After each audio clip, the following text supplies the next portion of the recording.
Hello everyone. So last के कई video में मैं आपको सेल सेल सेल बहुत कुछ बता चुकी। फर्स्ट वीडियो में मैंने बताया कि सेल यूनिसेलुलर भी है, आपका जो सेल है वो छोटा है, बड़ा है, लार्जेस्ट, स्मॉलेस्ट, ये सब हमने डिस्कस किया था। फिर मैंने बाद में बताया कि कैसे स्ट्रक्चरल है, कैसे फंक्शनल है। फिर मैंने बताया पहली सेल जो हमारी बॉडी में बनी थी वो आपकी कौन सी थी, जाइगोट थी, और जाइगोट से ही हमारी पूरी बॉडी का फॉर्मेशन हुआ है। फिर ऐसे करके मैंने आपको स्टेम सेल बैंकिंग बताया था। लेकिन अभी तक मैंने आपको ये नहीं बताया कि सेल एक्चुअल में होती कैसी है, दिखती कैसी है। तो यहाँ पे एक मैंने टिपिकल फिगर बनाया है, टिपिकल सेल का स्ट्रक्चर बनाया है। मतलब ये बेसिक स्ट्रक्चर है, ये आउटलाइन है जो कि हर सेल में होगी ही होगी। Let's talk about our self. जैसे हमारी बॉडी को फंक्शनल रहने के लिए, हमारी बॉडी में अगर मान लीजिए आपकी बॉडी में हाथ पैर ना हो तो क्या आप चल लेंगे? क्या आप एक्टिव रह लेंगे? नहीं रह पाएंगे। सेम उसी तरीके से हमारी बॉडी में काम करने के लिए दो हाथ है, दो पैर है, अपने एक्टिव रखने के लिए, हमारी चीज़ों को अच्छे से करने के लिए, सेम उसी तरीके से ये सेल का स्ट्रक्चर है। ठीक है, इस सेल के स्ट्रक्चर में तीन चीज़ें होंगी ही होंगी। पहला आपके पास न्यूक्लियस होगा जो कि सेंटर में प्रेजेंट है। उसके बाद इसकी बाउंड्री जो किसको कहते हैं, प्लाज्मा मेम्ब्रेन, और इन दोनों के बीच का जो स्पेस है उसको क्या कहेंगे, cytoplasm. Cyto means cell and plasm means fluid. So जो फ्लूइड भरा होता है साइटोप्लाज्म में उसको बोलते हैं साइटोप्लाज्म, यानी सेल के अंदर भरे हुए फ्लूइड को क्या कहते हैं, साइटोप्लाज्म। तो चाहे प्लांट सेल हो चाहे एनिमल सेल हो, हर एक सेल में ये तीन चीज़ें होंगी ही होंगी। अब होता क्या है, अगर ये तीन चीज़ों हैं, तीनों का अपना अलग अलग फंक्शन है, अलग अलग रोल है एक सेल को फंक्शनल रखने के लिए, तो बारी बारी हम डिस्कस करेंगे किसका क्या रोल है। उससे पहले हम ये डिस्कस कर लें कि हमारी बॉडी में, मैंने आपको लास्ट टाइम ही बताया था, लास्ट टाइम, कि हमारी बॉडी में मेनी सेल्स हैं। मतलब आप देख सकते हो कि आपकी बॉडी में डिफरेंट ऑर्गन्स हैं, different organs ultimately different organ different different kind के सेल से बनी है। मतलब अगर हमारी बॉडी में ज़्यादा सेल हैं तो हम कैसे ऑर्गेनिज्म हुए, then we will called as multi cellular organism. हमारा नाम, हम कैसे हो गए, multi cellular.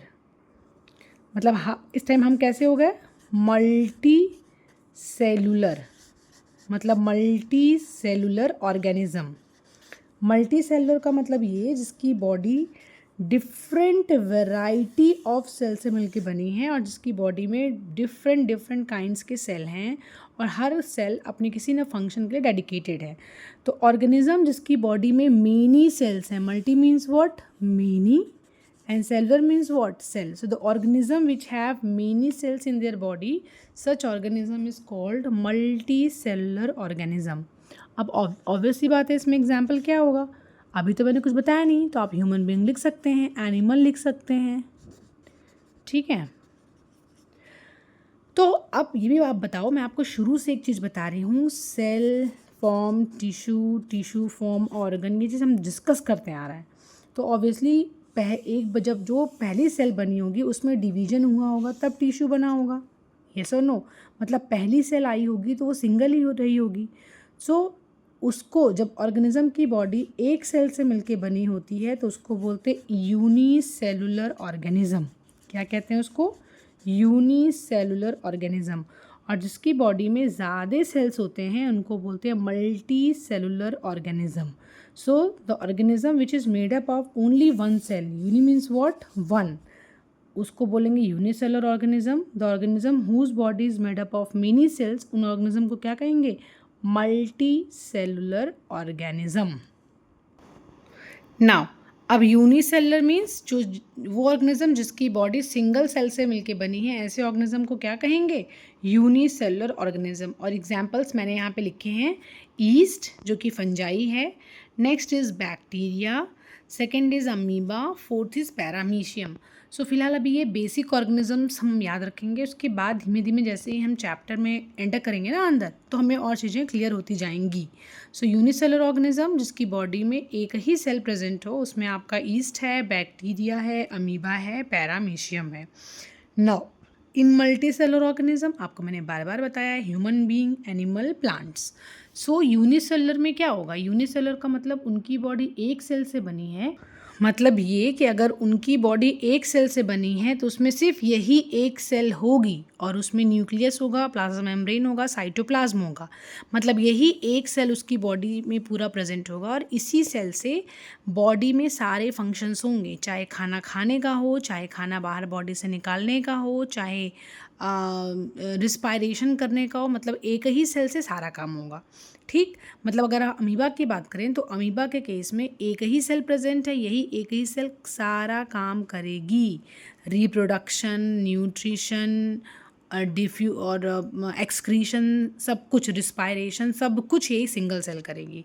I think now this is clear to you. अगर हम मल्टी सेलर की बात करते हैं कि मल्टी सेलर जैसे हम लोग, तो हमारी बॉडी में डिफरेंट डिफरेंट काइंड्स के ऑर्गन्स हैं। किडनी का कुछ अलग फंक्शन है, लीवर का कुछ अलग फंक्शन है। तो मतलब वहाँ पे सेल वही सेल ज़्यादा नंबर्स में होंगी। कोई लंग्स बनाएगा, कोई किडनी बनाएगा, कोई लीवर बनाएगा और सबका एक अलग अलग फंक्शन होगा। Now, at this part, I am crystal clear that this concept is now clear to you all.